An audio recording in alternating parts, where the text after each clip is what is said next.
Imagine a world without coins or cards, without numbers displayed on screens or slips of printed paper. A world where value lived in a simple loaf of bread, a warm woolen wrap, or a bundle of herbs exchanged under an open sky. Where there were no ledgers, only understanding, and no price tags, only needs gently met through shared moments.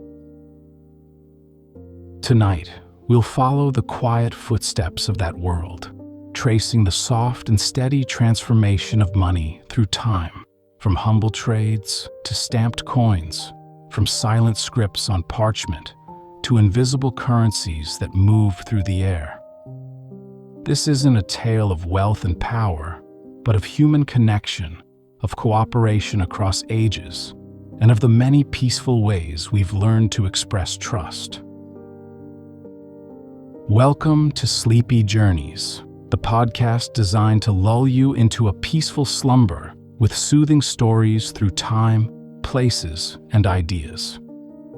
Whether you're winding down after a long day or simply looking for a gentle escape, you're in the right place.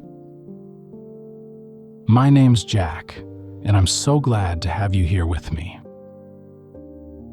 Each night on Sleepy Journeys, we set off on calm adventures designed to soothe your thoughts and guide you toward rest.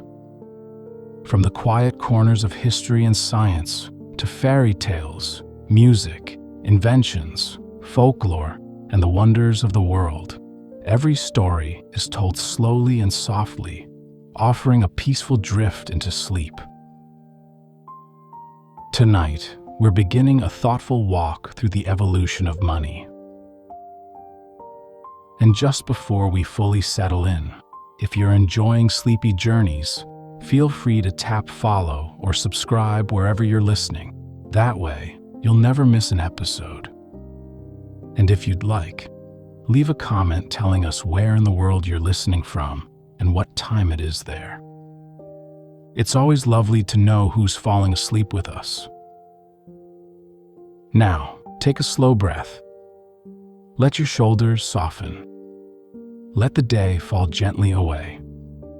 Let's begin. We start at the beginning, when trade was shaped not by numbers or names, but by closeness, by the simple act of offering and receiving. In early human settlements, nestled by rivers and sheltered by trees, people shared what they had. Baskets of fruit, clay pots, and tools carved from stone were passed from hand to hand with care. No formal rules, just quiet agreements under the light of the moon or the glow of a cooking fire. These first exchanges weren't made for profit or gain. They were rooted in survival, connection, and balance. In those early marketplaces of the mind, trust was stronger than currency, and usefulness was the only standard of value. From these gentle beginnings, an idea would grow, the idea that value could be carried, measured, shared, and one day, written. This idea followed the shape of human footsteps. It moved with nomads through open plains and travelers along dusty caravan roads. It found its way into woven baskets and sea-washed shells, into stone markers and paper slips.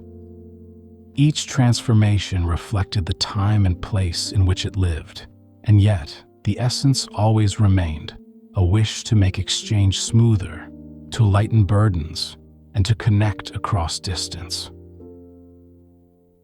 Money, in all its forms, has always been about more than objects. It has carried trust, memory, hope, and understanding. It has whispered stories between strangers and built quiet bridges across cultures. It has sat patiently in pouches, rested in ledgers, and now it flickers silently through our phones and computers. So tonight, as you nestle into your own quiet corner, we'll walk gently together through this long and winding story.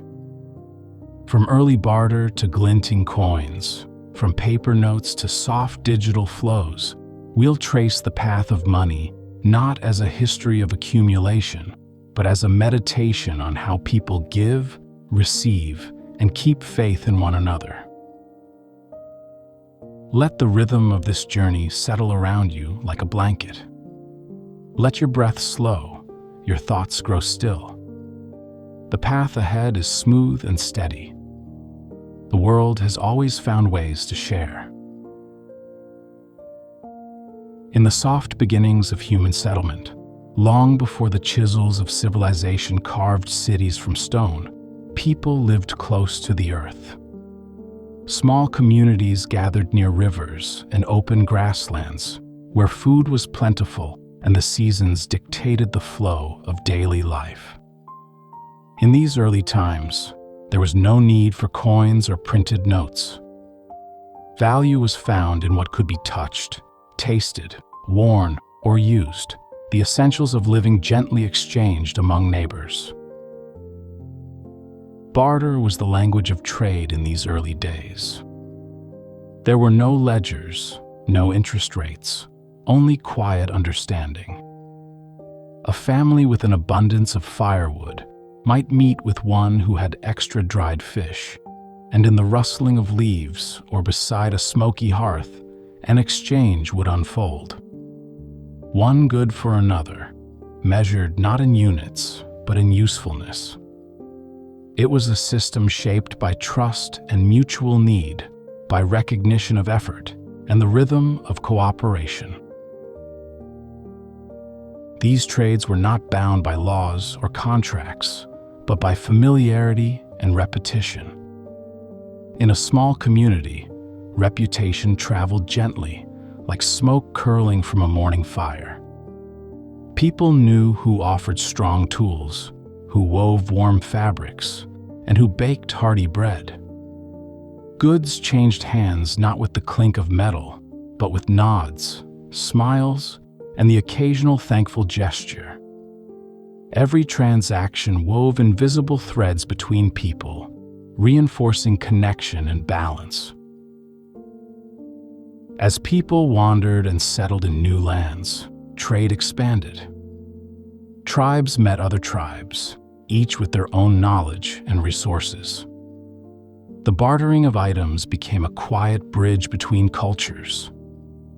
A clay jar in one region might be exchanged for obsidian from another, its sharp edges gleaming softly in the light. Seashells from distant shores found their way inland, carried not for adornment alone, but for their perceived beauty and rarity, a kind of early currency in sentiment, if not in name. In this age before the concept of money, value was immediate and personal. There were no abstract figures, no promises of future wealth, just the present moment and the needs of the day. Barter was simple, but it required balance. If one party felt the exchange was unfair, the trade might stall. If both were satisfied, harmony returned like calm after rain. It was a slow and mindful process. Nothing hurried. No need for speed when life moved at the pace of footsteps and the changing sky. And so, in the deep past, the quiet beginnings of commerce took root in the gentle soil of necessity and care. As villages grew into settlements and paths became trails, gatherings emerged where many could come together to trade. These early marketplaces were open spaces beneath trees or alongside rivers, set out in the open air and filled with the soft hum of voices and the quiet shifting of goods. Here, under skies stretching wide above, trade evolved beyond neighborly exchange into something more intricate. People began to bring their specialties, a potter with her finest clay vessels, a hunter with carefully dried meats, a weaver with patterned cloth.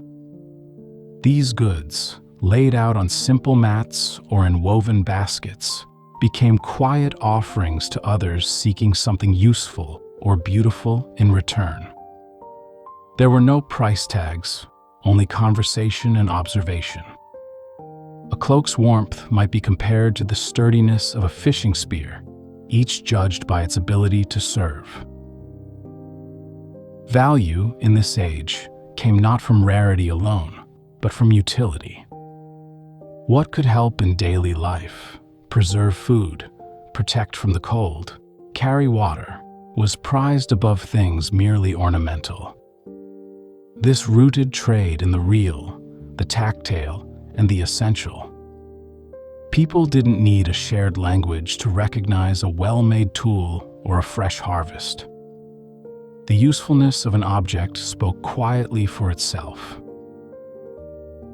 Over time, some items emerged as more easily tradable than others. Durable, portable, and commonly desired goods, such as salt, grain, or cloth, became favored mediums of exchange. They began to act as bridges between trades, smoothing transactions where exact needs didn't overlap. If a baker did not need a new basket, but still wished to exchange bread, she might accept salt instead, knowing she could later trade it with someone else. These early forms of quasi-currency hinted at what was to come, planting the first seeds of standard value. Still, the essence of barter remained. It was a human experience, bound by presence and dialogue, by the gentle weighing of one object against another. And so, with every quiet trade beneath the open sky, with every glance between traders and every item passed hand to hand, humanity inched closer to the idea of money. Slowly, patiently, the notion of value moved from the object itself to something that could represent worth. But in these first marketplaces, the heart of trade was still rooted in need and kindness, in meeting each other where we stood, and in finding balance through shared purpose. As barter gave way to more widespread exchange, human creativity began to shape symbols of value that carried meaning beyond their function. In many parts of the ancient world, it was not weighty metals or scrolls of paper that first represented wealth, but soft, natural objects, items that shimmered in sunlight or whispered of distant shores. Among the most cherished of these were shells. Cowrie shells, smooth and curved with a delicate gleam, were used across Africa, Asia, and the Pacific Islands as one of the earliest known forms of money. Harvested from the Indian Ocean and beyond, their uniform shape and gentle luster made them ideal tokens of trade. Light, durable, and easily counted, cowries traveled far from their coastal origins, carried inland by merchants and wanderers. Their value grew not just from scarcity, but from their beauty and the effort it took to acquire them. In many African cultures, cowries were more than just currency. They held spiritual meaning, used in ceremonies and sewn into garments as a sign of prestige and protection. To hold cowries was to hold a connection to trade, beauty, and ancestry. They clinked softly in pouches and decorated belts, each one a symbol of interaction, not isolation. When exchanged, they did more than mark transactions. They marked moments of trust, bridging communities with a common language of worth. On the other side of the world, Native American peoples of the eastern woodlands crafted wampum, polished beads made from quahog shells and whelk, strung into intricate patterns. Purple and white, gleaming softly, these beads were woven into belts and strings that recorded agreements, narrated histories, and honored alliances. The value of wampum lay not only in its beauty, but in the stories it held. Each strand represented meaning and memory, its presence in trade an echo of deeper bonds between people. Like cowries, wampum was not minted or regulated, but accepted through shared understanding. These objects lived at the intersection of utility and symbolism. To those who used them, their worth was felt, not merely calculated. A belt might commemorate a peace treaty, while individual beads passed gently between hands could seal smaller exchanges. These early currencies show how value could emerge from something far removed from gold or silver. Instead of being forged in fire, they were shaped by tradition and community. Their worth was as much about belief and beauty as it was about scarcity. In their quiet presence, we see the origins of money as something more than trade, as a form of expression, connection, and continuity. While shells and beads represented value in smaller forms, larger and more tangible items also played a significant role in early economies. In ancient Mesopotamia, Egypt, and throughout much of Africa, wealth often had four legs and a quiet voice. Livestock, cattle, sheep, goats, and camels were among the most enduring and widespread forms of currency, tied deeply to the rhythms of survival. A cow was not merely an object of trade. It was life. It gave milk, helped till fields, and could produce offspring, extending its value across generations. In societies rooted in agriculture and pastoralism, owning livestock signified status and security. To exchange animals was to make a serious commitment, and such trades were considered with care, patience, and mutual respect. In ancient Mesopotamia, long before the rise of coinage, transactions involving sheep or cattle were recorded on clay tablets. These tablets, pressed with cuneiform script, listed goods, values, and the parties involved. The animals themselves were not merely stand-ins for money. They were wealth in motion, contributing to family survival, religious rituals, and broader economic activity. Among pastoral societies in Africa, cattle served as a store of wealth, a form of dowry, and a mark of prosperity. In the savannas and highlands, cattle were admired for their strength and grace, cared for with daily devotion. They were passed from one generation to the next, not hoarded in vaults, but nurtured in open fields. The exchange of livestock was often part of social rituals, linking families through marriage or forging peace between groups. In such cultures, value was tied directly to life's continuity. A goat might feed a family through milk or meat. A donkey might carry burdens or pull plows. Wealth could be seen grazing in the distance or heard in the bleating chorus of a mourning herd. It was mobile, visible, and profoundly integrated into daily life. These animal currencies, though less uniform than coins or beads, reflected the practical heart of early trade. They grounded transactions in the real and immediate, anchoring exchange in nourishment, labor, and companionship. In places where survival was intimately connected to the land and its creatures, such forms of money resonated with meaning far beyond numbers. Even today, echoes of this tradition remain. In some regions, livestock continues to be part of transactions, woven into ceremonies and legacies. These traditions remind us that before abstraction, before digits on screens, wealth was something one could feed, shelter, and tend to day after day. As the world grew more interconnected and trade expanded across cities and empires, the limitations of barter and bulky goods began to show. Livestock wandered, grain could spoil, and even shells could vary in size and form. The need for something more consistent, something durable and portable, quietly led to one of the most transformative developments in economic history: the minting of coins.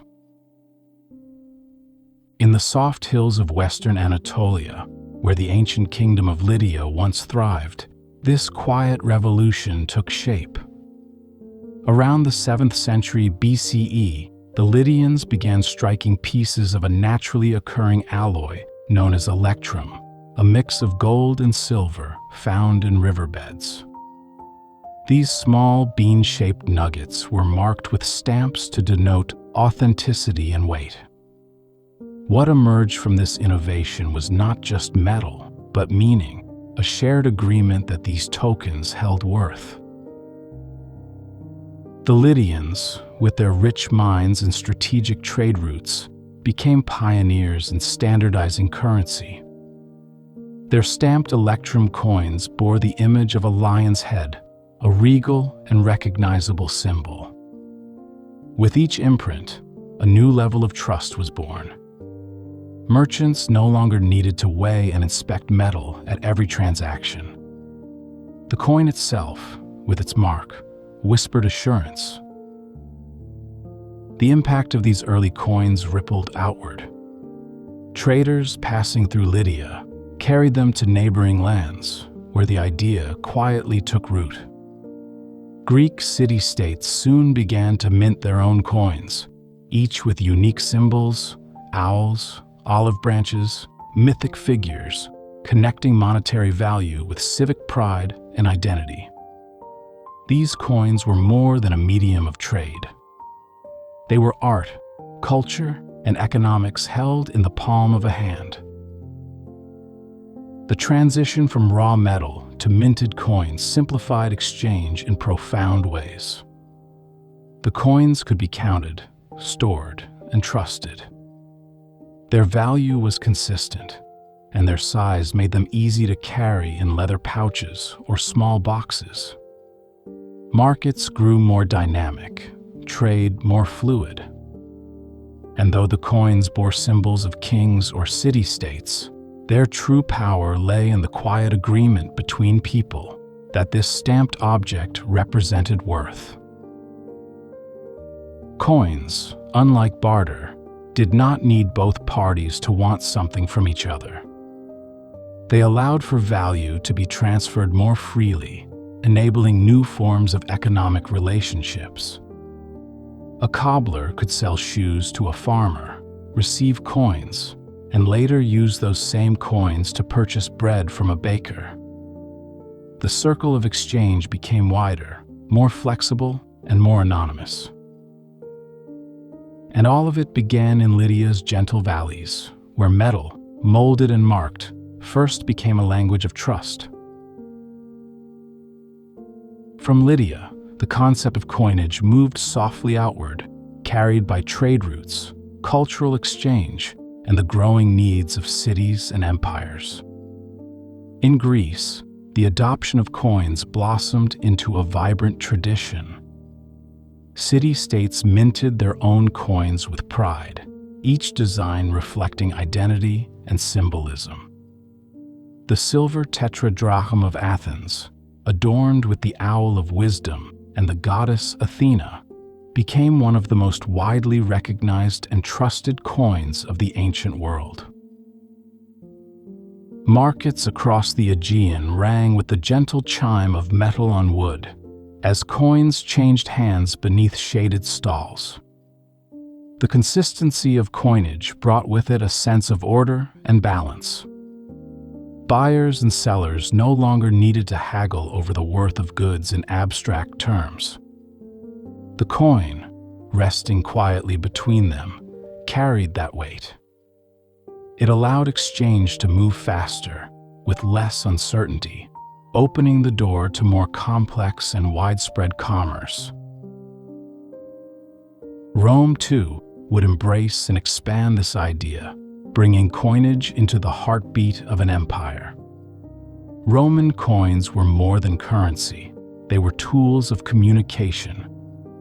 Stamped with the likenesses of emperors and triumphs, they traveled across the vast network of Roman roads and seas, spreading images of power and unity. A coin minted in Rome might find its way into the markets of Gaul, Egypt, or Britannia, passing through countless hands with each day. Roman mints carefully regulated weight and metal content, ensuring trust in the system. Gold auri, silver denarii, and bronze asses served different layers of society and commerce, reflecting the structure of Rome itself. Coins made it possible to collect taxes, pay soldiers, and fuel the machinery of governance. They enabled a vast interconnected economy, resting on the foundation of shared belief in the value of a stamped disc. But coins also had their quiet places. In rural towns and village gatherings, they rested in clay jars, exchanged at inns, or saved beneath worn floorboards. They were gifts, payments, savings, and symbols. Though empires rose and fell, the idea of coinage endured, polished by centuries of use and silent trust. By the time the Roman Empire reached its height, coinage had become more than a tool. It was an institution, embedded in daily life and long-distance trade alike. Its quiet promise followed caravans through deserts, crossed snowy passes, and sailed across starlit seas. And through each journey, the soft clink of coin continued, a constant echo of value shared and passed gently from hand to hand. As coins spread through empires, their weight and bulk gradually became a quiet inconvenience for those traveling long distances or trading in large sums. In the mountains and along the rivers of ancient China, where commerce flowed between bustling cities and distant provinces, merchants began to seek something lighter, something that could hold value without the burden of metal. And so, under the steady gaze of the Song dynasty, paper money quietly emerged.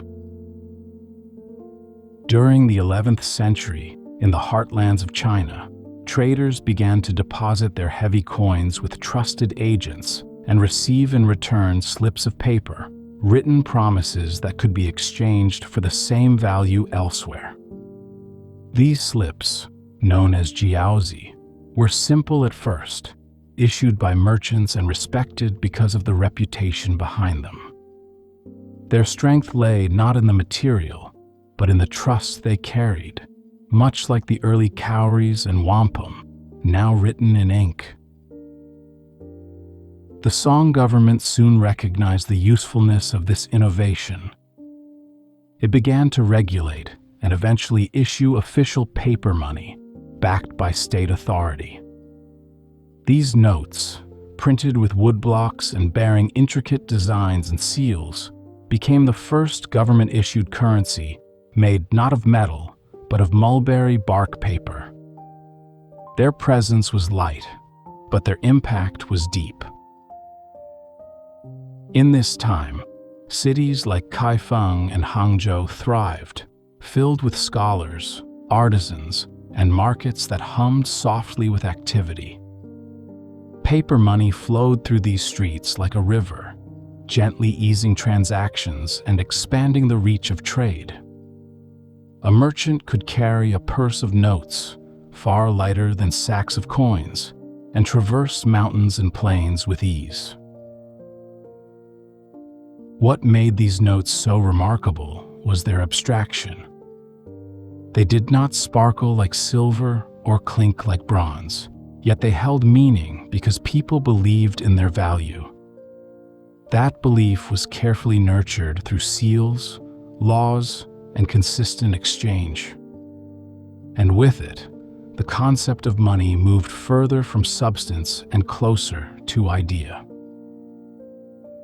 The Song dynasty's paper money marked a quiet turning point. It introduced the world to a system where trust and authority could replace physical weight, where trade could grow not through what was carried, but through what was promised. And so, in the shadows of pagodas and the murmurs of market stalls, the soft rustle of paper began its journey through history. As the use of paper currency settled into the fabric of Chinese life, the idea began to reach beyond its origins, carried along the winding paths of the Silk Roads. These ancient trade routes, stretching from China through Central Asia to the Mediterranean, were more than paths for goods. They were gentle threads that wove together the thoughts, practices, and discoveries of many cultures. Among those who journeyed them was a Venetian traveler named Marco Polo. In the late 13th century, Marco Polo arrived in the court of Kublai Khan, ruler of the Yuan dynasty. There, he witnessed a flourishing civilization where paper money circulated freely, backed by imperial decree. He observed how merchants accepted these notes without hesitation, how trade flowed with remarkable fluidity, and how faith in the printed symbol shaped an entire economy. It was, to his eyes, both remarkable and mysterious. When Polo returned to Europe, he described these wonders in his writings. Among tales of spices and palaces, he detailed the use of paper money, notes printed from the bark of mulberry trees, sealed with royal authority and accepted by all. His words, recorded in the travels of Marco Polo, stirred curiosity and disbelief. To many in the West, the notion of money made from paper seemed distant and strange, like a dream recalled from someone else's sleep. At that time, Europe still relied heavily on coins of gold and silver. Trust in money was tied to its weight and shimmer. The idea that a lightweight, flat sheet could replace the dense authority of metal required a shift not just in economics, but in imagination. And yet, as trade with the East increased, and as banks and merchants across Europe began to handle ever larger volumes of value, the seeds of paper money began to take root. Promissory notes and letters of credit, early ancestors of modern banknotes, slowly appeared, echoing what Marco Polo had described. Though it would be centuries before paper money gained full acceptance in the West, the path had quietly begun. Marco Polo's observations served as a bridge. He had seen the potential of money to exist beyond substance, to travel further and weigh less. And in sharing his vision, he planted an idea that would one day flutter through European streets, just as it had through the courtyards of the Yuan dynasty. From the quiet halls of Chinese cities to the candlelit pages of a Venetian traveler's journal, paper money's journey westward was soft but sure. It carried with it not just convenience, but a transformation in how people thought about value, distance, and trust. In the soft light of Renaissance Italy, where art bloomed and cathedrals rose from cobbled streets, a quieter revolution was also underway, one not painted in vivid color or chiseled in marble, but written in careful ink. In Florence, a city of traders, thinkers, and craftsmen, the early banks emerged like still pools in the flowing stream of commerce. At their center stood the Medici family, whose name would become woven into the very idea of finance. The Medici were not the first bankers, but they mastered the art with calm precision.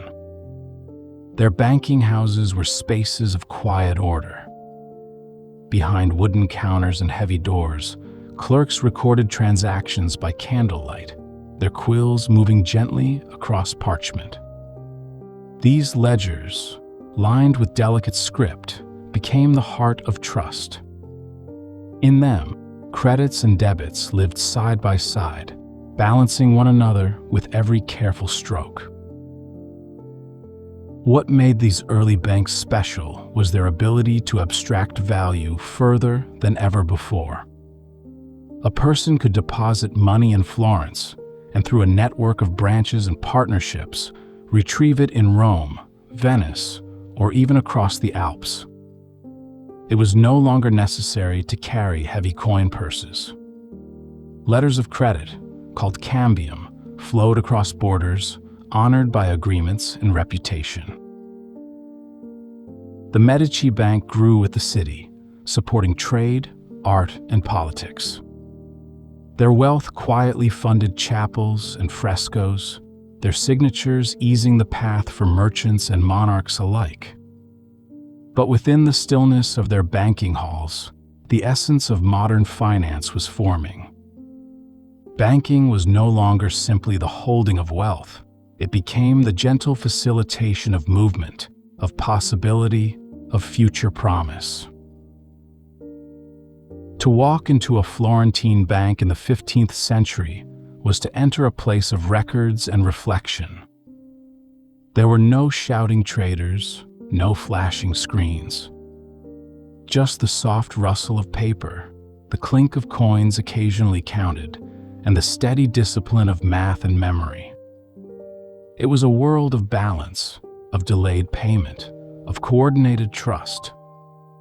And through it, money gained yet another layer, not as an object held, but as a flow documented in ink and belief. As banking traditions spread beyond the Italian city-states, they settled gently into the streets of London, Amsterdam, and Paris. In these places, another group played an unexpected role in shaping the future of finance: the goldsmiths. Known for their craftsmanship and the safekeeping of precious metals, goldsmiths held secure vaults and strongboxes, often better guarded than any home or shop. Over time, people began to leave their gold and silver with goldsmiths for safekeeping, receiving in return a handwritten note, a receipt stating the amount deposited. These receipts, at first simply acknowledgments, began to circulate as payment. If a trusted goldsmith's receipt promised access to gold, then the paper itself could be accepted as value. Instead of retrieving the metal, a person might pass the note to someone else in trade. Quietly, the idea of representative money took hold. These goldsmiths did more than store. They observed that not all depositors came to collect their gold at once. With care, they began to lend out portions of these deposits, charging interest and keeping records of loans. Thus emerged the soft roots of fractional reserve banking, the idea that money could be created through lending, layered on top of deposits, not yet withdrawn. Trust was everything. The reputation of a goldsmith determined whether their notes would be accepted. In quiet corners of England and the Dutch Republic, such systems grew, tested not only by merchants and citizens, but by the steady passage of time. The physical gold rested untouched, while its paper shadows danced from hand to hand. In time, these receipts evolved into banknotes. Institutions formalized the process, replacing the names of individual goldsmiths with the seals of banks. Yet the underlying principle remained: belief in the promise. People accepted paper, not because it shimmered, but because it could be redeemed, because others would accept it, and because systems of record kept the balance true. Ledgers expanded, becoming more organized and secure. banks became places where not just money was stored, but transactions were facilitated, investments made, and futures planned. With each new entry in ink, with every signature at the bottom of a page, the world moved further from the barter of things and closer to the quiet architecture of financial systems. What began in the vaults of artisans became the spine of modern economies. And through it all, the sound remains soft, the turn of pages, the scratching of pens, the quiet trust between depositor and note, between paper and promise. As the 20th century unfolded, the world moved more swiftly. Cities grew taller, transactions grew faster, and the rhythm of everyday life changed its tempo. Amid this quiet shift, money too began to transform once more, shedding weight, then shape, and finally, even its texture. What once clinked in the hand now slid silently across polished counters. The birth of the credit card marked the beginning of a new era, where value traveled not in coin or paper, but through numbers and magnetic codes. In the 1950s, a small piece of plastic began appearing in the wallets of American consumers. It was thin, smooth, and carried with it the promise of convenience, the ability to pay now and settle later. These early cards, issued by companies like Diners Club, were at first limited to specific networks, often used in restaurants and select stores. But their appeal grew quickly. No need for exact change or bulky bills. A simple swipe, a signature, and the transaction was complete. Soon, magnetic stripes appeared on the back of these cards, encoding account details in a fine band of metal-infused tape. This allowed machines to read and process information instantly, quietly replacing the need for handwritten notes and manual ledgers. Cash registers evolved into terminals. Behind the scenes, computers tallied balances, approved purchases, and recorded activity with remarkable speed. Banks and financial institutions embraced this innovation. Cards became linked to lines of credit, and eventually to checking accounts and broader banking systems. Debit cards followed, allowing people to draw directly from their own funds. The tactile presence of money was reduced to a whisper, a momentary contact between card and reader. With time, the card became more than just a payment tool. It was a symbol of trust, status, and access. Designs varied, with embossed numbers, gilded edges, and in some cases, embedded chips. Yet beneath the surface, the purpose remained unchanged: to carry value in a form both light and immediate, to allow money to move with people as seamlessly as breath. Though the physicality of plastic cards remained, the movement of money had become increasingly invisible.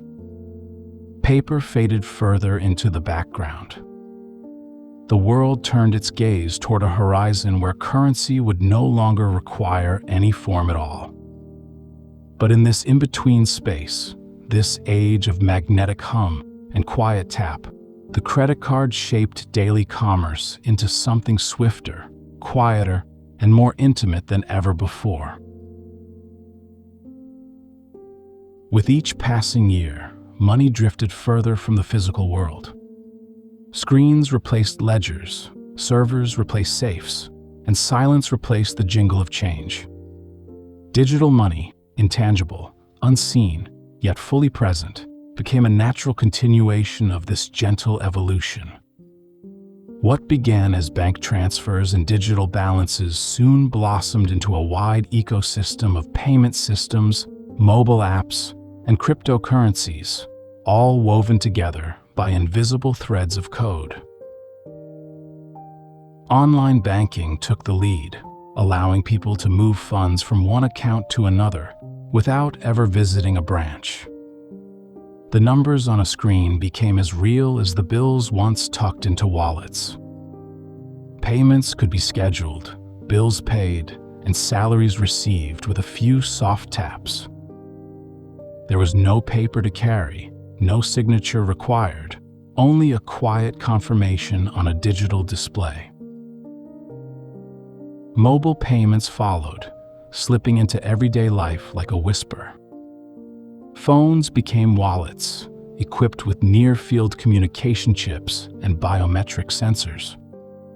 A quick glance, a fingertip, and funds moved instantly, securely and silently.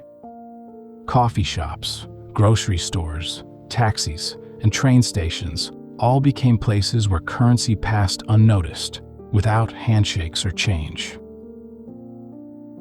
Then came the birth of cryptocurrencies, decentralized, encrypted, and built on the quiet architecture of blockchain.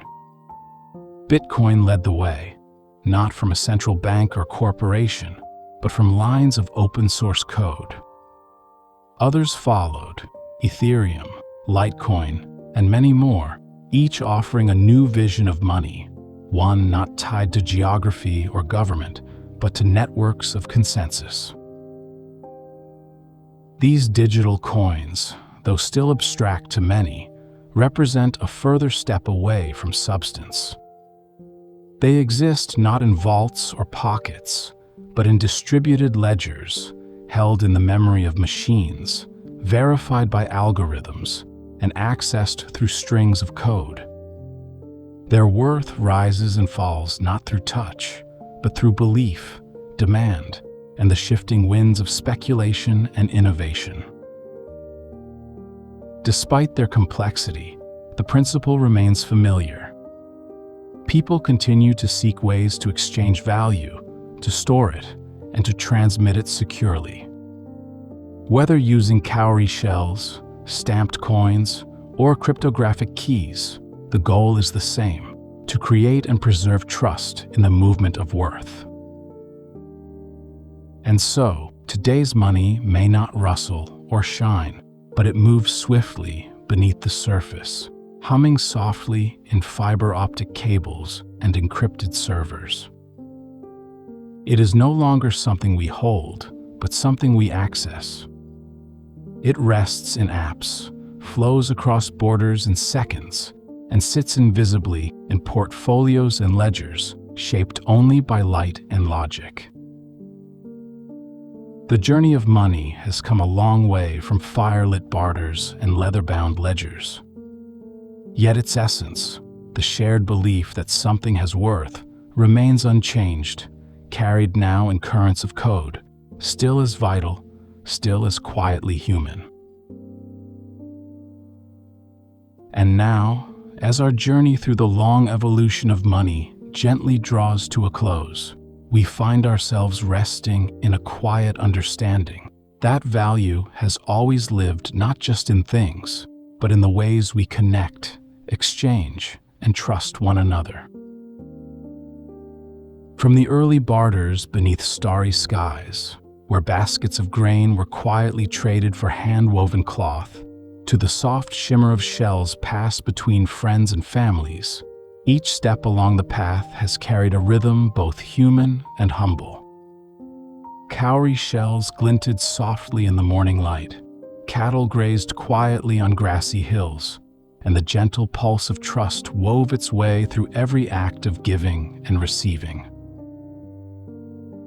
The clink of coins in ancient markets, the rustle of paper notes along the silk roads, and the scratch of quills across Florentine ledgers all carried their own kind of music, a symphony of slowly changing symbols, shaped by need, nurtured by time.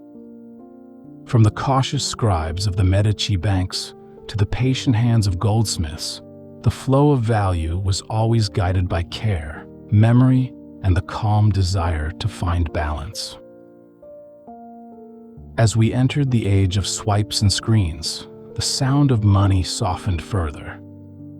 Cards moved across sensors, invisible currents passed through cables, and lines of code blossomed into currencies with no weight or shine. Today, most money no longer lives in our hands, but in spaces we cannot touch, floating quietly through systems shaped by light and numbers. And yet, beneath all this transformation, something steady remains, a thread of trust, woven through time, binding people to one another through trade, kindness, and agreement. Whether carved on clay tablets, embossed on coins, or hidden within digital keys, money has always reflected our willingness to believe in shared worth, to offer and receive with open hearts.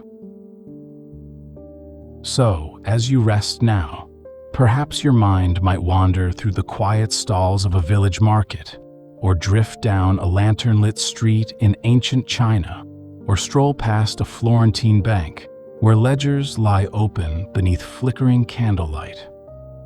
Each place, each moment, holds the same quiet truth that money, in all its forms, is simply one more way we've learned to meet each other with trust. Let that thought settle gently in your mind, like a coin resting softly at the bottom of a worn leather pouch. Let it be a comfort, a small, steady hum reminding you of the countless quiet hands that have shaped our shared story, one calm exchange at a time. Thank you for joining me on tonight's journey. I hope it brought you a little peace, a little wonder, and a little closer to rest. Until next time, sweet dreams.